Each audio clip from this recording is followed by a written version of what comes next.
네, 오늘 제목은 내 부모를 공경해라입니다. 내 부모를 공경해라. 부제로 우리 학생들한테 하고 싶었던 게 이것들아 말 좀 잘 들어라 이렇게 부제로 하고 싶었는데 뭐 여러분들 말고 학생 애들 차마 말 못하고 넘어왔습니다. 여러분 여러분들 스스로에게 한번 질문해 봅시다. 여러분들 스스로에게 양심의 마음에 손을 얹고 여러분은 부모님 말씀을 잘 듣고 계십니까? 나는 부모님 말을 잘 듣는다. 내가 미안한데 학생회 예배 때 집사님이 아니라 그랬어. 집사님이 아니요 그랬어요. 네, 자녀들이 말을 잘 듣습니까? 집사님 아니요 그랬어요. 네, 좋아요. 네요. 다시 그래도 생각보다 많네. 그러면 나는 부모님을 그래도 잘 공경하는 것 같다. 야. 우리 청년부는 효자들이 많네. 효자들이 참 많아요. 다행이에요. 그럼 오늘 말씀 전할 이유가 없어요. 네, 오늘 너무 다 잘하고 있으면 뭐 너무 쉽게 이걸로 마무리를 해야 되긴 하겠지만 조금만 합시다. 조금만. 네. 제가 이렇게 리서치를 하다 보니까 영어를 쓰지 않는 나라에서 영어를 쓰지 않는 나라 있잖아요. 영어를 쓰지 않는 나라 사람들에게 영어 단어 중에서 가장 아름다운 단어가 뭐냐라고 물어봤어요. 영어를 쓰지 않는 사람들한테 영어 단어 중에 가장 아름답게 느껴지는 단어가 뭐냐? 1위가 뭘까요? 뭐죠? mother, 어머니였어요. 어머니라는 단어였고요. 2위가 뭘까요? 그러면 좋겠지만 열정이라는 단어였어요. 열정이라는 단어였고 3위는 스마일이라는 단어였고 4위는 love, 사랑이라는 단어였어요. 40위가 되게 생뚱맞게 40위가 호박이었어요. 호박. 너무 이상하죠. 40위가 호박, 펌킨 뭐 이런 단어겠죠. 그리고 41위가 바나나라는 단어였어요. 49위는 뭘까요? 49위 우산이었어요. 우산이었고 50위가 캥거루였어요. 아버지는 없었어요. 그 50위 순위에 너무 안타까운 일인데 아버지가 없었어요. 여러분 너무 속상한 일이죠. 아버지란 단어는 없었습니다. 근데 저는 그걸 보면서 그런 생각을 했어요. 아버지란 단어가 꼭 그런 것 같아요. 아버지란 단어가 꼭 그런 것 같지 중요하고 절실할 때는 잘 모르는데 또 나중에 돼서야 아버지라는 존재에 대해서 좀 더 생각해 보게 되는 그런 게 아닐까. 좀 미워하는 것 같긴 하지만 전 저희 부모님한테 저희 아버지가 그런 존재인 것 같아요. 연령별 아버지에 대한 인식이라는 걸 찾아봤더니 이렇게 해요. 4살 때 우리 아버지는 무엇이든 할 수 있다라고 생각한대요. 4살 때. 우리 시혁이도 실제로 그랬어요. 제가 시혁이한테 아빠는 공룡도 이길 수 있어? 그래서 그럼 아빠는 공룡도 이기지? 그랬더니 진짜 아빠? 그래서 이길 수 있지. 아빠는 공룡도 이겨. 그랬더니 이걸 딴 사람한테 가서 얘기하는 거예요. 우리 아빠는 공룡도 이겨. 그래서 얼마나 부끄러웠는지 몰라요. 얼마나 그거 비밀이라고 하지 말라 그랬는데 어쨌든 우리 아들 4살 때 그랬어요. 7살 때 우리 아빠는 아는 것이 정말 많다라고 느낀대요. 근데 12살 때 우리 아빠는 모르는 것이 참 많다라고 느낀대요. 15살 때 아빠랑 세대 차이 난다라고 느낀대요. 25살 여러분들 나이 또래죠. 25살 아버지를 이해하기는 하지만 세대가 다르다라고 느낀대요. 30살이 되면 아버지의 의견도 일리가 있다라고 느낀대요. 40살이 되면 아버지의 의견을 들어보고 싶다라고 느낀대요. 40살 정도 되면 이제 좀 바뀌는 거죠. 50살 정도 되면 아버지는 참 훌륭한 분이셨다라고 느낀대요. 60살이 되면 아버지가 그립고 아버지가 살아계셨다면 이렇게 말씀하셨을 것이다 라고 느껴지는 시기가 온다라고 연령별로 얘기를 하더라고요. 전 정말 맞는 것 같아요. 우리가 정말 이렇게 자라갈 때는 아버지한테 막 이렇게 세대 차이도 느끼기도 하고 여러분들 나이 때 아버지 이해는 하지만 세대가 좀 다르다고 느끼기도 하지만 저는 이제 한 40을 바라보고 있으니까 제 나이 정도 되니까 이제 아버지한테 물어보고 싶을 때가 되는 것 같아요. 아버지한테 이런 인생의 여러 가지 딱 마주치는 여러 상황들 속에 아버지라면 어떻게 선택할까라는 생각을 해보게 되는 시기가 오는 것 같아요. 여러분 한번 물어봅시다. 여러분 효라는 거, 우리가 부모님을 공경한다라는 것은 보편적인 이야기인가요? 아니면 기독교의 주관적인 이야기인가요? 보편적인 이야기죠. 우리 기독교만 얘기하는 게 아니에요. 성경에만 얘기하는 게 아니라 모든 예를 들어 우리나라 깊은 곳에서 유교만 해도 효를 강조하잖아요. 유교, 불교, 이런 모든 종교는 부모를 공경하라라고 얘기합니다. 오늘 어버이줄이니까 이 말씀을 나누는 거예요. 여러분 많은 어떤 종교도 얘기해요. 어떤 종교에서 네 부모를 공경하지 마라 이런 종교는 없어요. 너 부모를 멸시하라 이런 건 전혀 없습니다. 네 부모를 공경하라, 부모님을 사랑해라, 끝까지 섬겨라 라는 게 기본적인 거예요. 그러면 저는 기본적인 얘기를 하려고 하는 건 아니고, 그럼 이렇게 해봅시다. 이렇게 물어봅시다. 성경에서는 왜 효를 강조할까요? 성경에서는 굉장히 중요하게 효를 강조하거든요.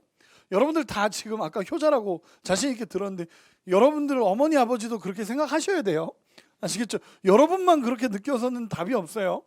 저도 제가 효자라고 생각하는데 엄마한테 안 물어봤어요. 여러분들도 한번 곰곰이 생각해 보셔야 돼요. 어쨌든 기독교에서는 왜 그렇게 효를 강조할까? 왜 부모를 공경하라고 할까? 생각해 보신 적 없으세요? 그냥 당연한 거니까? 성경은 분명한 이유를 둬요. 이유를 분명하게 둡니다. 그리고 우리가 부모님을 공경해야 될 이유, 부모님을 사랑해야 될 이유, 부모님을 끝까지 섬겨야 될 이유를 성경은 굉장히 명확하게 둬요. 우리가 그냥 우리를 태어나게 하셨으니까 섬겨야지 이게 아니에요.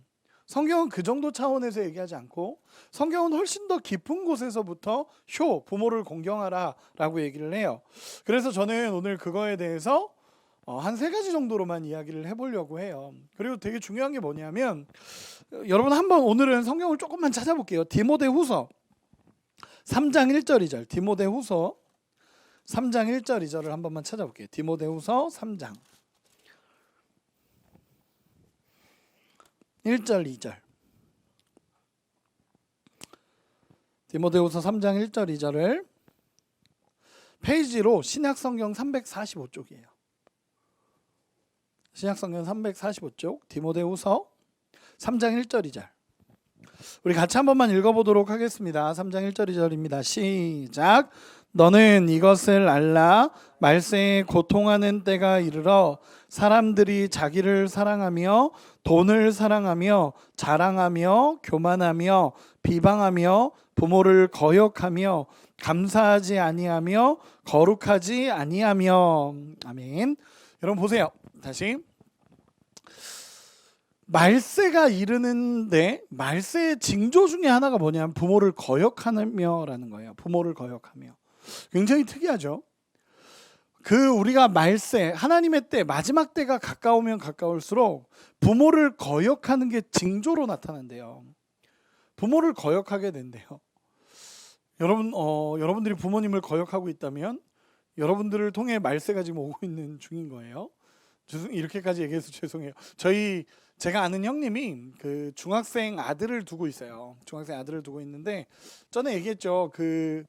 시험 보러 간다 그러길래 시험 뭐 보냐 그랬더니 가봐야 안다고 했던 그 사람이 그 아들이에요. 가봐야 안 돼요. 시험을 보는데. 그런 아들이에요. 그러니까 얼마나 답답하겠어요. 시험 가봐야 알아. 이랬던 아들이 너무 답답한데 그 아들을 보면 요즘에도 답답해 죽겠대요. 막 그런 거 있잖아요. 가면 누워 있대요.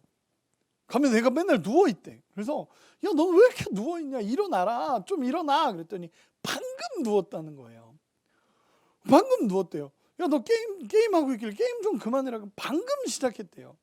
그러면서 저한테 어쩜 하나님은 타이밍을 그렇게 맞추시냐고. 뭘 해도 방금 누웠다 그러고 방금 게임했다 그러고. 혹시 여러분도 그러세요?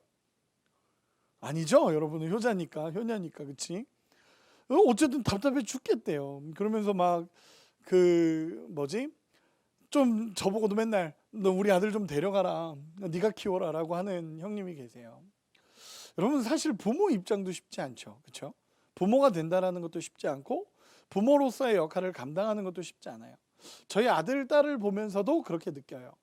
아, 부모로서 뭔가를 이 아이들에게 본이 되고 내가 정말로 이 아이들을 잘 가르칠 수 있을까에 대한 고민도 늘 하게 됩니다.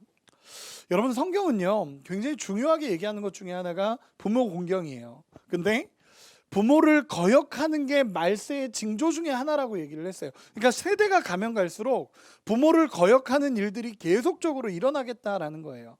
우리가 말세를 향해 가잖아요. 주님의 때를 향해 이렇게 가고 있으면 제일 많이 일어나는 게 부모를 거역하는 역사들이 계속적으로 일어난다라는 거예요. 부모의 역할을 이해하지 않고 부모를 거역하는 것. 여러분 오늘은 여러분들이 조금 불편한 얘기들을 제가 말씀으로 나눌 수도 있습니다. 여러분 오늘 성경 다시 한 번만 찾아볼게요. 오늘 본문으로 돌아와서 에베소서 6장입니다. 6장 앞에 있는 5장을 먼저 봐볼게요. 5장 18절을 한번 읽어보도록 하겠습니다. 에베소서 5장 18절 5장 18절 같이 한번 읽어보도록 하겠습니다. 시작. 술 취하지 말라. 이는 방탕한 것이니 오직 성령으로 충만함을 받으라. 아멘. 여러분 성령으로 충만함을 받으라 라고 이야기하고 있습니다. 성령으로 충만함을 받으라. 여러분 성령 충만하면 어떤 일이 일어날 것 같아요? 성령 충만하면 어떤 일이 일어날까? 보통 성령 충만하면 막 방언하고 은사를 얘기하고 그리고 또 어떤 사람은 성령 충만하면 능력, 막 어마어마한 능력을 얘기하는데 성령 충만의 가장 기본적인 게 뭐냐면 같이 읽어봅시다. 21절 같이 한번 읽어보겠습니다. 시작. 그리스도를 경외함으로 피차 복종하라. 이게 가장 중요한 성령 충만의 덕목이에요. 예를 들어 우리 주원이가 성령 충만하다라고 얘기하면 그리스도를 경외함으로 피차 복종하게 돼요. 예수님을 경외함으로 인하여 내 안에 예수님으로부터 복종하고 다른 여러 가지로 복종하게 되는 게 성령 충만이라는 거예요. 우리가 성령 충만을 많이 오해하는 것 중에 하나가 그냥 성령 충만하면 은사, 막 성령 충만하면 막 진짜 막 불같은 막 이런 것만 원하는데 그게 아니라 성령 충만한 사람의 가장 기본적인 게 뭐냐면 정말 그리스도 안에서 주님이 주시는 삶을 살아가는 게 성령 충만이에요. 피차 복종하라 라고 얘기해놓고 첫 번째 복종이 뭐냐면 22절 21절 다음 절이에요. 22절 같이 한번 읽어봅시다. 시작. 아내들이여 자기 남편에게 복종하기를 주께 하듯 하라. 아멘. 여러분 여기서 오해하지 마세요. 이 복종이라는 단어가 여기 쓰였다고 해서 아내들 보고 아내들 무조건 굴복해야 돼요, 복종해야 돼요 이 얘기하는 게 아니에요. 여러분 성경을 오해하시면 그렇게 돼가요. 그러면서 뭐 이게 남편의 권위를 상징하는 거다 이렇게 가면 안 되고요. 남편의 사랑에 대한 반응으로서의 순종이에요. 그러니까 이게 차원이 다른 영역이에요. 그냥 너 복종해, 너 순종해, 너 그렇게 하면 안 돼 이게 아니라 정말 그 안에서 상호간에 작용하는 거예요. 사랑하고 순종하고 사랑하고 순종하면서 서로 간에 존중이 되는 거예요. 그 영역을 얘기합니다. 근데 잘 보세요. 성령 충만을 얘기하고 그리스도 안에서 복종을 얘기한 다음에 바로 뭘 얘기하냐면 가정을 얘기해요. 가정을. 성령 충만한 영역에 성령이 충만한 사람의 가장 큰 특징은 가정에서 나타난다라는 거예요. 가정 안에서 정말 순종하고 복종하는 역사가 일어난다라고 얘기를 합니다. 여러분 이게 굉장히 중요합니다. 이게 왜 중요하냐면은 내가 성령이 충만하다라고 얘기하는데 가정에 가서는 전혀 성령 충만한 모습이 아니라 전혀 예수 믿지 않는 모습으로 살아간다. 여기서는 예배 잘 드리고 예배 잘 드리면서 하는데 가정에 가서는 전혀 예수님 없는 사람처럼 살아간다. 이거는 성령 충만한 사람이 아니라는 거예요. 우리가 성령이 충만해지면 질수록 여러분 잘 들어보세요. 주원이가 예를 들어 성령이 충만해지면 질수록 가정에 충실해 가요. 이해가 되세요? 우리가 그 뭐 예를 들어 은혜를 받으면 받을수록 가정에서도 그리스도 안에서 살아가는 모습이 나타난다라고 성경에서 얘기를 하는 거예요. 이 성령 충만의 첫 번째 영역, 피차 복종하는 첫 번째 영역이 가정이에요. 그리고 나서 이 가정들, 남편들아, 아내들아 라고 얘기하면서 그리스도 안에서 살아가는 영역에 대해서 얘기를 해요. 여러분들이 아직 가정을 이루진 않았지만, 여러분들이 남편이나 아내를 만나진 않았지만, 여러분들이 나중에 결혼을 하고 그리고 또 지금 있는 가정 안에서 내가 진짜 은혜를 경험하면 가정의 화목을 이루어 가는 사람이 된다라는 거예요. 제가 얼마 전에 우리 지연이네 어머니 고경란 집사님을 만난 적이 있어요. 지연이네 어머니가 집안의 솔로몬이래요. 집안에, 그래서 제가 박솔로몬이라 그랬거든요. 박솔로몬이 솔로몬이래요. 근데 저는 되게 좋게 들었어요. 그게 왜 그러냐면 지혜롭게 이렇게 얘기를 한다는 거예요. 지연이가 이렇게 지혜롭게 이렇게 얘기를 하니까 우리 고경란 집사님, 우리 지연이 솔로몬이라고 이렇게 얘기를 했다는 거예요. 그렇죠, 지연아? 그래서 제가 박솔로몬이라 그래요. 근데 여러분, 그게 어떻게 보면은 모르겠어요. 어떻게 보면은 그런 역할을 하는 사람들이 성령 안에 살아가는 사람들의 모습일 수 있어요. 왜냐하면 성령 충만하면 가정에서 나타난다라고 성경에서 먼저 얘기를 해요. 성령 충만의 영역이 가정, 아내들아 라고 얘기하고, 그리고 오늘 본문에 보면 자녀들아 라고 이야기를 하고 있습니다. 여러분, 진정한 그리스도인은 가정에서 자라는 사람들이 진짜 그리스도인으로 세워져 가는 모습들이 나타나는 거예요. 미국인가요? 미국에서 조사한 결과인데, 당신이 다시 태어난다면 지금 배우자와 결혼하겠는가? 라고 물었대요. 근데 몇 퍼센트가 예 했을까요? 저는 몇 퍼센트일 것 같아? 85%가 아니라고 대답했대요. 엄청나지 않아요? 영자 목사님한테 물어보세요. 한번 물어봐봐요. 그럼 그럼 당연하지. 질문이 끝나기도 전에. 왜 그렇게 대답해? 왜냐하면 다시 태어날 일이 없어요. 근데 우리는 하나님 나라 가서 영원히 살 거기 때문에 왜 그걸 가지고 고민하냐. 우리 아내한테도 물어본 적이 있어요. 다시 태어나면 나랑 결혼할 거야? 그랬더니 우리 아내가 의외로 라고 얘기했어요. 의외로. 왜냐하면 왜? 그랬더니 저를 좋아서 막 이런 게 아니라 시어기 시우리를 다시 만나려고 라고 얘기를. 그래서 이걸 좋아해야 될지 말아야 될지 고민했던 적이 있어요. 여러분, 어쨌든 가정 안에서 그만큼 역할을 못하고 있는 현실이라는 거죠. 어떻게 보면 그 85%가 나는 이 배우자와 다시 결혼하지 않겠다라는 것은 참 안타까운 일인 것 같아요. 다시 돌아와서 여러분, 성령이 충만해지면 질수록 가정 안으로 들어갑니다. 가정 안에서도 그리스도인의 모습이 나타난다라는 거예요. 여러분, 그런 가정을 이룰 수 있는 여러분이 되셨으면 좋겠습니다. 그리고 또 하나, 오늘 본문에 6장 1절에 보면 이렇습니다. 우리가 오늘 읽은 본문인데, 자녀들아 주 안에서 너희 부모에게 순종하라, 이것이 옳으니라. 여러분, 자녀들아 주 안에서 너희 부모에게 순종하라, 이 말도 똑같아요. 주 안에서라는 것은요, 여러분들이 예수 그리스도를 주로 고백하는 사람이라면 이란 뜻이에요. 여러분들이 예수님을 주로 고백하는 사람들이라면 부모님에게 순종하라라고 얘기를 합니다.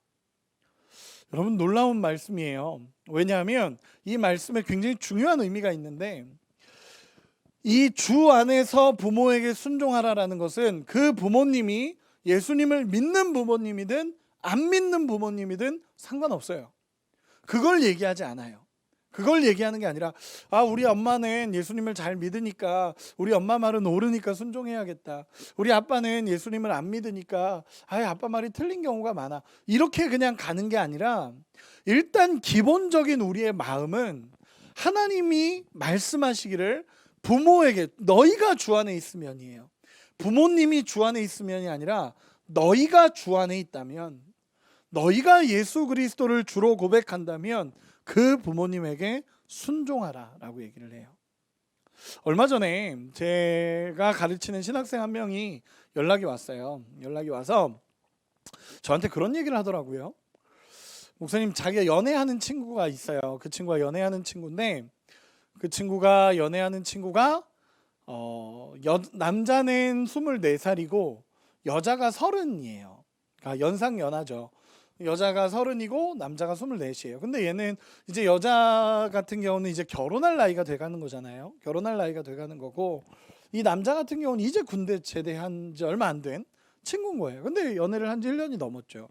근데 이 남자, 제가 처음에 예전에 할 때 그 연애를 시작하기 전에 얘가 먼저 물어본 적이 있어요. 근데 제가 그렇게 얘기했어요. 이 여자아이는 지금 결혼을 준비해야 되는 아이고, 너는 지금 군대를 갔다 와야 되는데 이게 말이 맞지가 않다. 이걸 너네가 제대하고 나면 내가 몰라도, 야, 얘는 결혼을 준비해야 되는 애고, 너는 이제 이 친구는, 그리고 이 여자아이는 결혼하기를 되게 소망하는 친구예요. 그리고 이 남자애는 24살이고 그때 당시 22이었고, 그러니까 내가, 야, 니네 좀 그렇지 않냐? 근데 니네 알아서 해라 라고 얘기했는데, 얘네가 만나기로 했다고 연락이 왔어요. 그래서 알았다고, 잘 만나라고, 축복한다고 그냥 그렇게 하고 끝이 났죠. 근데 얼마 전에 연락이 왔어요. 얼마 전에 연락이 와서 저한테 그런 얘기를 하더라고요. 목사님, 부모님이 반대하는데 어떻게 하죠? 라고 얘기를 하는 거예요. 남자애가 부모님이 반대한다는 거예요. 왜? 그랬더니 여자애가 나이가 좀 많기도 하고, 얘는 결혼할 지금 준비를 하고 있는 여자 청년인 거고, 이 친구 같은 경우는 이제 막 대학교를 다니고 있는 친구인 거예요. 그러니까 이 여자 쪽에서는 결혼에 대한 생각을 계속 갖고 만나고 있고, 이 남자애 같은 경우는 그럴 생각이 아직은 없는 거죠. 그런 상황이니까 계속 저한테 얘기하다가 아버지 어머니한테 얘기했더니 아버지 어머니는 굉장히 반대를 하신다는 거예요. 그래서 저한테 처음에 전화가 왔어요. 그래서 제가, 야, 니네가 만나기로 한 거, 네가 기도하고 만나기로 한 거, 그러면 부모님을 설득해라 라고 처음엔 얘기를 했어요. 그랬더니 부모님을 설득하다가 또 안 된 거예요. 그리고 또 다시 연락이 왔습니다. 그러면서 저한테 한 얘기가, 목사님, 부모님이 계속 반대하시는데 어떻게 하면 좋을까요? 라고 얘기해서 제가 뭐라 그랬냐면, 순종해라 라고 얘기했어요. 그냥 부모님 말씀에 순종해라. 저는 제가 가지고 있는 가치라는 게 있습니다. 성경적인 가치관이라는 게 제 안에 있어요. 그러면서 뭐라고 하냐면, 부모님이 그렇게 반대할 때는 이유가 있을 수 있다. 물론 너가 설득할 수 있다면 그렇게 하되, 그게 아니라면 난 순종했으면 좋겠다라고 얘기한 적이 있어요. 여러분 잘 들어보세요. 성경은요, 부모님이 주 안에 있으면 너희가 순종해라라고 얘기하지 않아요. 부모님이 지금 주님과 함께하고 있으면 너희가 순종해라라고 얘기하지 않고, 너가 성령 안에, 주 안에 있으면 부모님에게 순종하라라고 얘기를 해요. 여러분들이 생각해야 되는 말씀이에요. 내가 하나님의 은혜를 경험하고 내가 하나님의 은혜로 살고 있다면 여러분, 부모님한테 순종하는 게 옳습니다. 그리고 그 순종을 따라가는 게 옳습니다. 여러분들이 그런 은혜, 부모님 앞에 순종할 수 있는 은혜가 여러분들에게 있기를 정말로 소망해요. 그리고 성경은요, 철저하게 얘기해요. 성령 충만하면, 주 안에 있으면 너희는 부모에게 순종해야 된다라고 얘기합니다. 두 번째, 성령 안에 있으면 부모에게 순종해야 되는 게 첫 번째예요. 두 번째, 1절에 보면 이렇게 얘기합니다. 자녀들아, 주 안에서 너희 부모에게 순종하라. 이것이 옳으니라. 아멘. 잘 들어보세요. 부모에게 순종하는 일이 옳다라고 얘기합니다. 두 번째, 여러분 물어봅시다. 옳다의 반대가 뭐예요? 그르다, 틀리다. 맞죠? 옳다의 반대는 그르다, 틀리다예요. 근데 이게 번역이 조금 약해요. 번역이 조금 약했어요. 이렇게 오는데 번역이 좀 약한데, 제가 다시 이 원어대로 얘기를 해볼게요. 뭐냐면, 이것이 옳으니라가 아니라 이것이 본성이니라예요. 이것이 본성이니라로 번역이 됩니다. 이 얘기는 뭔지 아세요? 하나님이 원래 그렇게 창조했다는 거예요. 이것이 본성이니라라는 것은요, 하나님이 원래 그렇게 창조했다는 거예요. 근데 우리에게 죄가 들어오면서, 여기 십자가학교 했던 사람들은 알겠지만, 죄가 들어오면서 우리 안에, 하나님 안에서 만들어진 영역들이 깨져나갔어요. 죄가 우리 가운데 들어오면서 하나님이 창조하신 원래의 모습들이 다 깨져버렸어요. 다 박살나버렸어요. 그 중에 하나가 뭐냐? 부모님에 대한 공경이라는 거예요.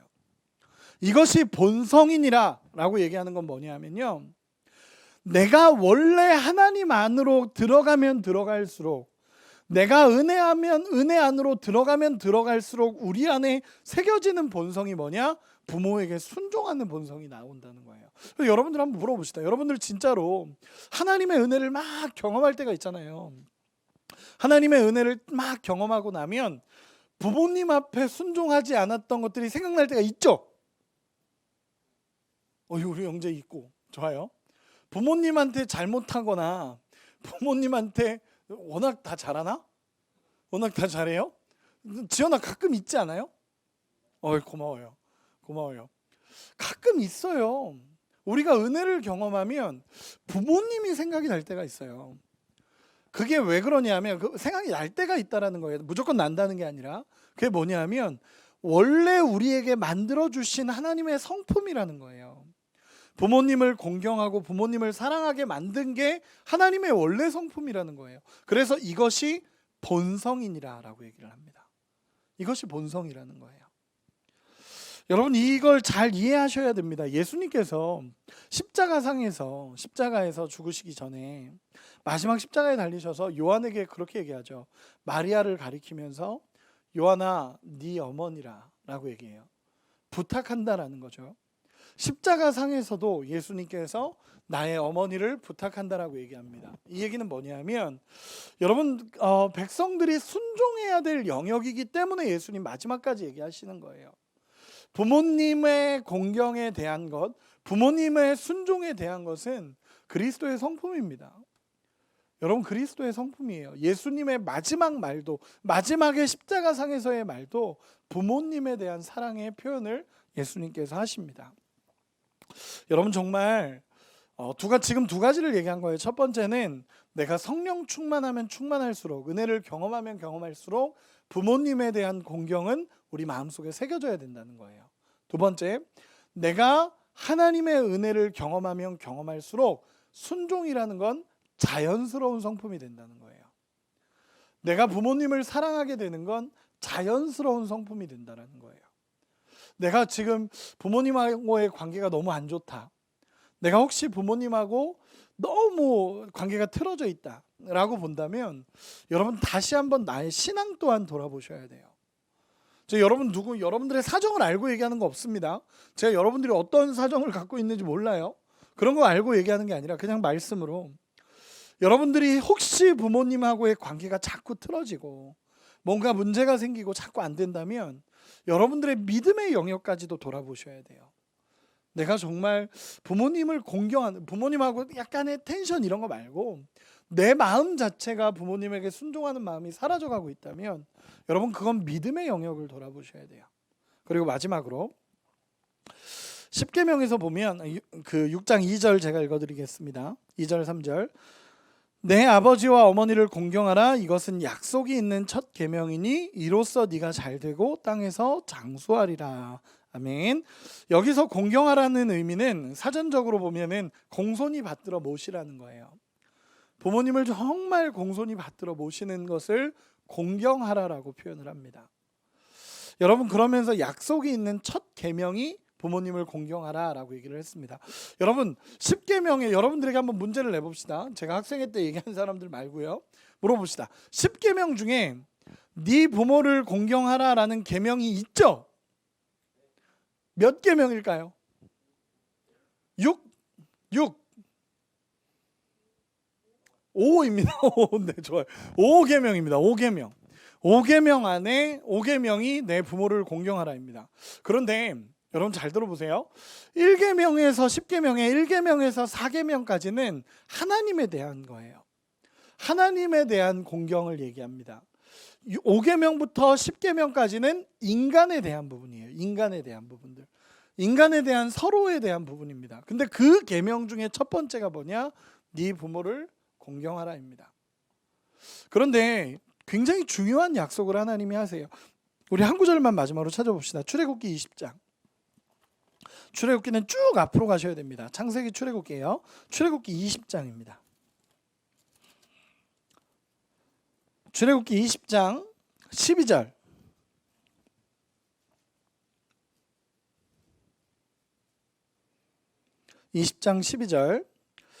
같이 한 번만 읽어보도록 하겠습니다. 같이 읽겠습니다. 시작. 내 부모를 공경하라. 그리하면 내 하나님 여호와가 내게 준 땅에서 내 생명이 길리라. 아멘. 여러분 저를 보세요. 이 5계명부터 10계명까지는 이웃사랑에 대한 계명이에요. 그런데 이 이웃사랑의 계명에서 하나님이라는 단어가 들어가는 유일한 계명은 5계명이에요. 내 부모를 공경하라. 그리하면 내 하나님 여호와가 내게 준 땅에서 네 생명이 길리라. 이거를 그냥 뭐 더 디테일하게 풀어갈 수 있지만 쉽게 표현해서 너의 부모를 공경하면 너에게 준 이 땅에서의 삶의 모든 영역을 하나님이 이루어 가실 거다라는 약속이에요.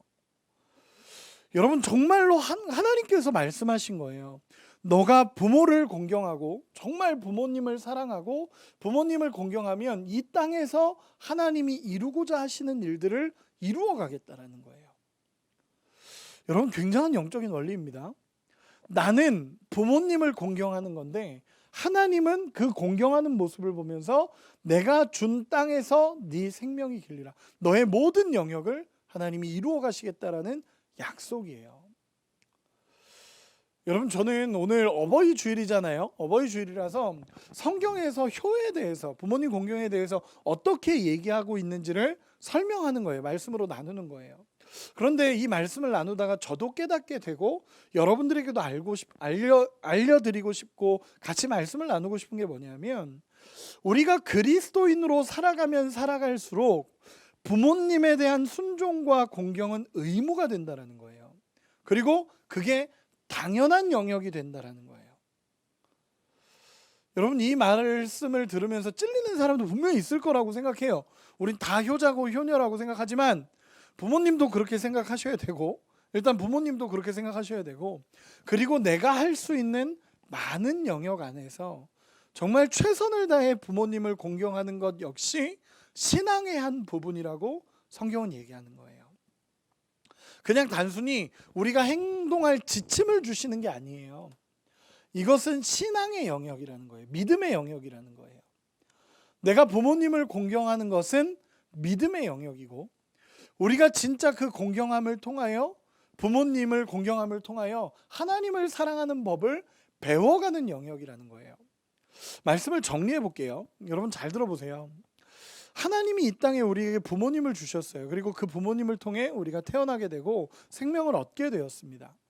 그리고 성경은 그 부모를 공경하라라고 얘기하고 그 부모 공경이 곧 하나님 안에서 이루어져 가야 될 믿음의 영역이라고 얘기해요. 이 얘기는 뭐냐면 부모를 공경하면서 하나님에 대한 사랑을 배워간다라는 거예요. 내가 부모님을 사랑하면서 하나님을 사랑하는 법을 배워간다라는 거예요. 조금만 더 세게 얘기해 볼게요. 이렇게 얘기해 볼게요.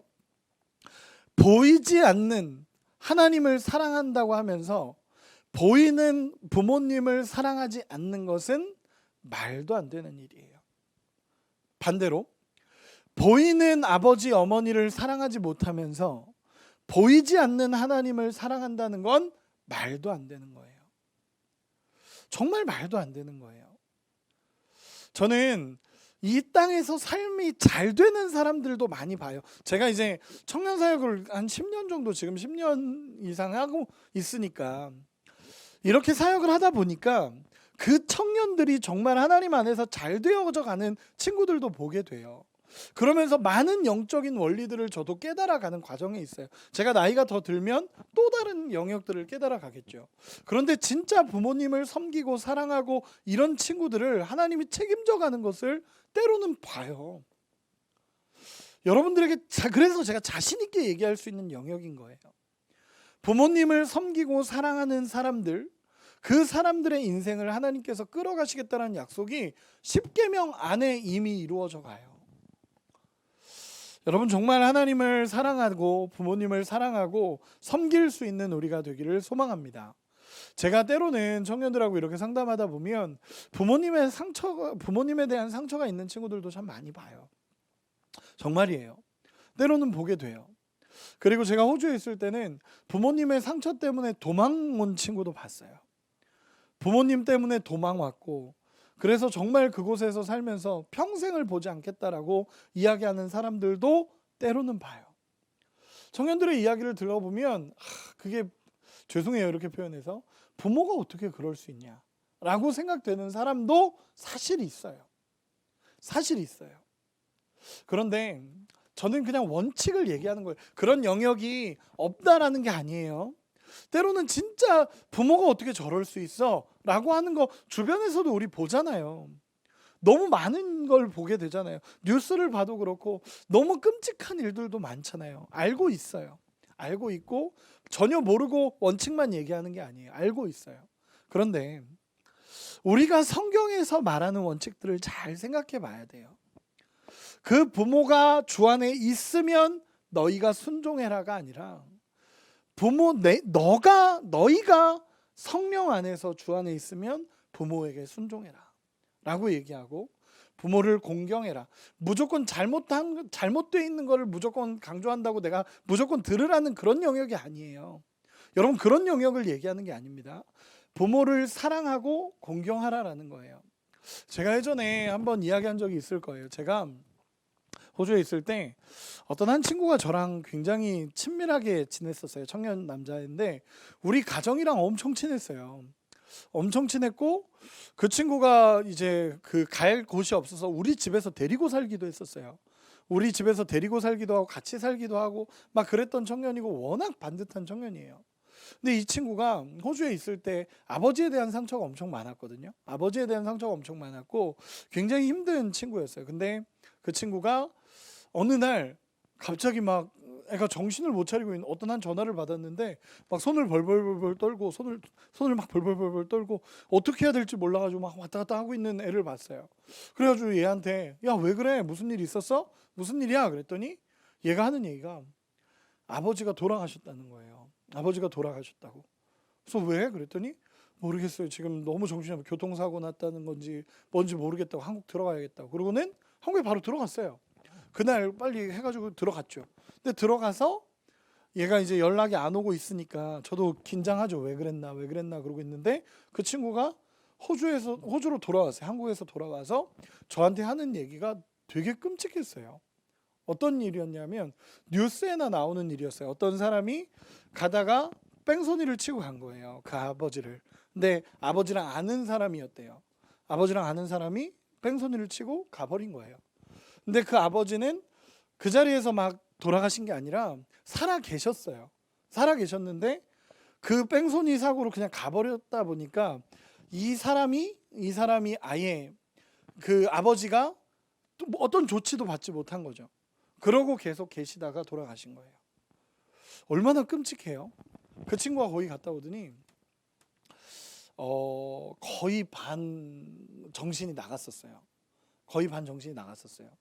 돌아와서 한동안은 이제 저희 집에서 같이 막 이렇게 지내고 저희 성교관에서 같이 지내고 했는데 그 친구가 밤마다 술 마시고 들어왔고 목회자지만 아무 말도 할 수가 없었어요. 그 친구가 얼마나 괴로운지 알았으니까. 그 친구가 얼마나 괴로웠는지 알고 그 친구가 얼마나 힘든지 아니까 한마디도 못했어요. 그리고는 나중에 걔가 그 아버지를 그렇게 친 사람을 죽이겠다 그러더라고요. 술 마시고 오면 죽이겠다고. 자기는 한국 들어가서 그 사람 죽이겠다고. 이런 얘기를 해서 제가 끝까지 말렸어요. 안 돼. 그러면 안 돼. 안 돼. 라고 말렸었죠. 그리고 나서 그 친구가 어쨌든 엄청 심했어요. 근데 제가 한 3주, 4주 정도를 술 마시고 와도 한마디도 안 했거든요.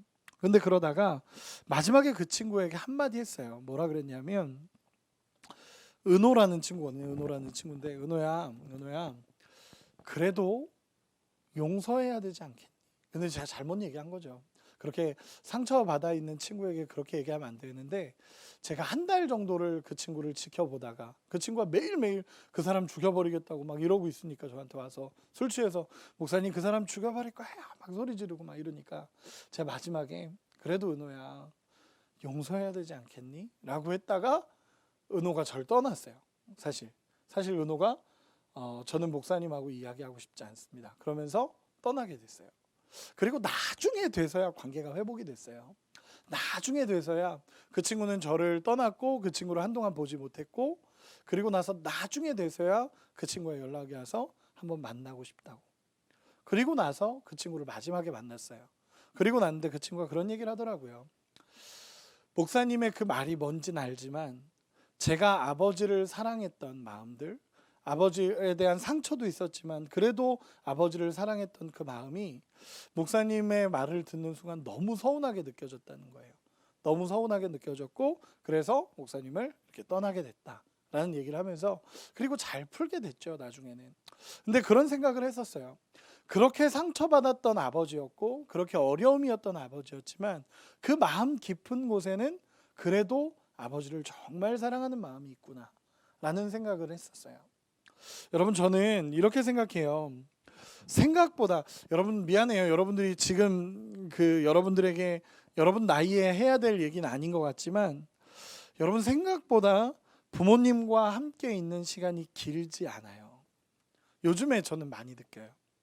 요즘 제가 한 40 정도가 되고 나니까 40 정도 되고 나니까 느끼는 게 뭐냐면, 생각보다 부모님과 함께하는 시간이 길지 않아요. 그리고 그때가 되면 때로는 늦을 때도 있구나라는 생각도 요즘에 참 많이 하고 있어요. 여러분, 성경은 부모를 공경하라라고 얘기하고 부모에게 순종하라라고 얘기하고 부모를 사랑하라라고 얘기합니다. 그리고 그것이 믿음의 영역이다라고 이야기를 합니다. 마지막 간증 하나만 하고 마무리할게요. 다시 저를 보세요. 다 잘 보고 있구나. 네, 잘 보고 있어요. 저를 보세요. 하나만 이야기하고 마무리할게요. 예전에 제가 간증한 적이 있는 것 같은데, 제가 호주에 있을 때 저희 부모님이 참 많이 전화가 왔었어요. 저희 부모님이 우리 아들, 딸, 우리 아들이랑 며느리도 그렇지만 우리 손자도 같이 있으니까 더 많이 전화 오셨던 것 같아요. 참 많이 전화 오시고, 그 어머니가 전화 오셔서 늘 똑같은 얘기만 하셨어요. 진명아, 밥 먹었니? 진명이 건강하니? 저는 얼마나 건강해요. 이 정도 덩치 되려면 잘 먹어야 돼요. 근데 맨날 똑같은 말만 물어보시는 거예요. 진명아, 밥 먹었니? 진명아, 건강하니? 알죠. 부모님 어떤 말 하는지 알아요. 아유, 맞아요. 잘 먹고 있어요. 잘 건강하고 있어요. 라고 얘기하는데, 어느 날 제가 좀 많이 바빴던 날이었던 것 같아요. 굉장히 바빴어요. 뭔가 정신없고 바쁜데 엄마가 전화가 온 거예요. 그래서 딱 받았죠. 근데 엄마가 하는 얘기가 똑같은 얘기를 하는 거예요. 진명아, 밥 먹었니? 그런데 제가 거기서 순간적으로 짜증이 딱 나는 거예요. 너무 바쁜데 엄마 전화 와서 밥 먹었니? 라고 얘기하는데, 물론 엄마는 못 느꼈을 거예요. 엄마는 제가 이렇게 버럭하는 사람이 아니기 때문에, 부모님한테 그렇게 하는 사람이 아니기 때문에 엄마는 잘 못 느꼈을 수도 있어요. 근데 저 나름대로는 왜? 이런 거 있잖아요. 왜? 밥 먹지. 당연히 밥 먹지. 건강하니? 아유, 당연히 건강하지. 엄마 알았어요. 근데 지금 바쁘니까 끊어요. 그리고 끊었었어요. 그리고 났는데 괜히 엄마한테 이렇게 얘기했다라는 생각도 들더라고요. 근데 별 생각이 없었죠. 그렇게 짜증낸 경우도 있었죠. 그런데 어느 날 제가 아팠을 때였어요. 제가 호주에서 몸이 좀 안 좋고 몸이 많이 아팠는데 엄마가 또 전화가 온 거예요. 전화가 와서 진명아, 밥 먹었니? 라고 물어보신, 똑같은, 여지없이 인트로는 똑같아요 항상. 그래가지고 진명아, 밥 먹었니? 라고 물어보셔서 예, 먹었죠 어머니 라고 얘기하는데, 그때 처음으로 느낀 게 하나 있었어요. 그때 아파서 제가 감상적이 됐을 수도 있어요. 근데 그때 어떤 걸 느꼈냐면, 진명아, 밥 먹었니? 라는 게 진명아, 내가 너를 사랑한다라는 언어로 들리는 거예요.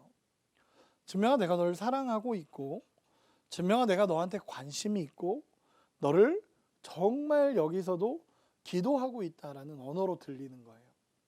그래서 그냥 똑같은 말, 엄마는 별 생각이 없이 한 말이었겠지만 저한테는 그 말이 언어로 들어오더라고요. 다른 언어, 사랑의 언어로 들어오더라고요. 그러면서 제가 부모님에 대한 사랑을 많이 생각하게 됐고, 때로는 그걸 하나님의 사랑의 영역으로도 적용을 해요. 하나님 늘 나와 함께 하시는데 내가 모르고 있고, 하나님은 늘 나에게 말씀하시는데 그 사랑의 언어가 때로는 안 들릴 때가 있는 것 같아요. 그러나 하나님이 늘 말씀하시는 그 음성이 나를 향하고 있다는 걸 깨달을 때가 있습니다. 말씀을 정리하겠습니다. 여러분, 부모 공경은 믿음의 영역입니다. 부모님에 대한 순종은 믿음의 영역이에요. 성경은 분명히 그렇게 얘기합니다. 여러분들이 성령 충만하면 충만할수록 부모님 앞에 순종하게 될 거고요. 여러분들이 은혜를 경험하면 경험할수록 부모님을 공경하게 될 겁니다. 그리고 그것이 본성이다라고 성경은 얘기합니다.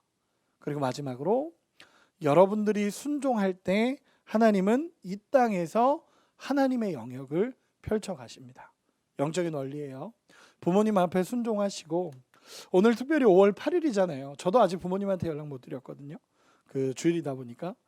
여러분 집에 가셔서 부모님 앞에 좀 표현했으면 좋겠어요. 부모님한테 공경하는 마음으로, 사랑하는 마음으로 부모님 앞에 표현할 수 있는 여러분이 되셨으면 좋겠고, 정말 부모님 사랑하면서 공경하면서 이 땅을 살아갈 수 있는 여러분이 되시기를 예수님의 이름으로 축원합니다.